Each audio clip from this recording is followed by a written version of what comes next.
আজি उत्तर पूर्व अंचल रे कॉफी उन्नति कार्यक्रम विषय रे जानतु जहा कॉफीर गुणवत्ता उन्नत करने लक्ष्य रे रही।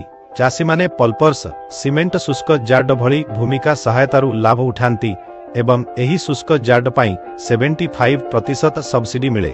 आवेदन करने निर्धारित फॉर्मेट रे आवेदन आपणकर निबंधन प्रमाणपत्र एको सर्टिफिकेशनर एक नकल सर्टिफिकेशन पाई आपणकर मूल इनवॉइस एवं आपणकर बैंक पासबुकर एक नकल नहीं आसंतु।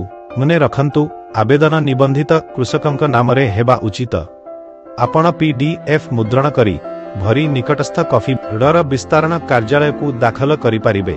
जेतेबेले आपण जानती सेमानंकु कहंतु जे आपण एही योजना पाई आवेदन करिबाकु चाहुछंती एवं सेमाने आपणंकु सहाय्य करिबे। आपण एही एप्लिकेशन रे आवश्यकीय दलिल टाबरे एही दलिल गुडिक पाई परिबे। आरंभ करिबाकु एही एप्लिकेशन रे फॉर्म डाउनलोड बटन को क्लिक करंतु। हमें आशा करूछु जे एहा आवेदन प्रक्रिया उपरे आपणंकु सहज करिबो। आपणंक समय पाई धन्यवाद।